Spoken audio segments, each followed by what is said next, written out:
ত্রয়োদশ জাতীয় সংসদ নির্বাচনে জয়ী প্রার্থীদের বড় অংশই ব্যবসায়ী। একই সঙ্গে তাদের মধ্যে অধিকাংশই উচ্চশিক্ষিত এবং বয়সে তুলনামূলকভাবে প্রবীণ। নির্বাচিত প্রার্থীদের হলফনামা তথ্য বিশ্লেষণে এমন চিত্রই উঠে এসেছে। এবারের হলফনামায় প্রার্থীর বয়স, শিক্ষাগত যোগ্যতা, পেশা, মামলা, আয় ও সম্পদ সহ 10 ধরনের তথ্য উল্লেখ করা হয়েছে।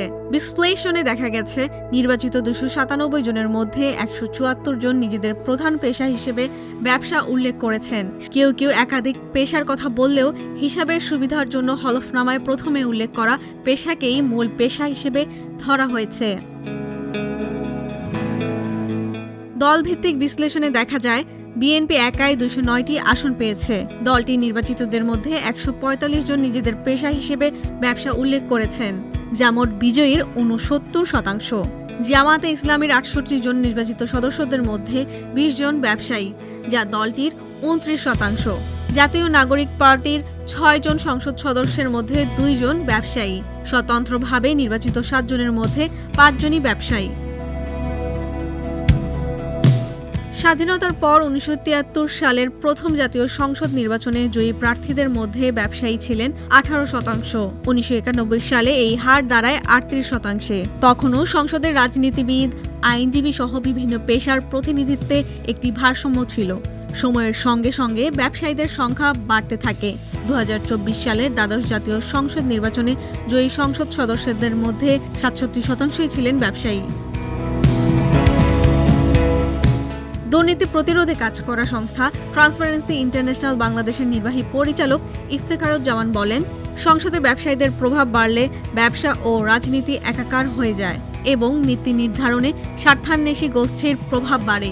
এতে প্রতিযোগিতামূলক ব্যবসার পরিবেশ ক্ষতিগ্রস্ত হয় এবং আর্থিক খাতে অনিয়মের ঝুঁকি বাড়ে। পেশাভিত্তিক বিশ্লেষণে আরও দেখা যায়, 297 জনের মধ্যে 36 জন আইনজীবী, এছাড়া শিক্ষক 28 জন, চিকিৎসক 12 জন, কৃষিতে পেশা হিসেবে উল্লেখ করেছেন 17 জন এবং রাজনীতিকে পেশা বলেছেন 10 জন। শিক্ষাগত যোগ্যতার দিক থেকে দেখা যায়, নির্বাচিত 297 জনের মধ্যে 247 জন উচ্চশিক্ষিত। তাদের স্নাতক, স্নাতকোত্তর ও পিএইচডি ডিগ্রি রয়েছে। উচ্চ শিক্ষিতদের মধ্যে বিএনপির 171 জন, জামাতে ইসলামী 61 জন, বিএনপির নেতৃত্বাধীন জোটের 3 জন, জামাত নেতৃত্বাধীন জোটের 7 জন এবং স্বতন্ত্র 5 জন রয়েছেন। এছাড়া এসএসসি পর্যন্ত পড়াশোনা করেছেন 15 জন, এইচএসসি পাস 17 জন এবং মাধ্যমিকের নিচে শিক্ষাগত যোগ্যতা রয়েছে 9 জনের। এর মধ্যে একজন নিজেকে স্বশিক্ষিত ও স্বাক্ষর জ্ঞান সম্পন্ন বলে হলফনামায় উল্লেখ করেছেন। সামগ্রিক বিশ্লেষণে দেখা যায়, এবারের সংসদে ব্যবসায়ী, উচ্চশিক্ষিত ও তুলনামূলকভাবে প্রবীণ প্রতিনিধিদের সংখ্যাই বেশি। রাজনৈতিক দলগুলো প্রার্থী মনোনয়নে কোন দলকে প্রাধান্য দিচ্ছে, এই চিত্র তারই প্রতিফলন বলে মনে করছেন বিশ্লেষকেরা।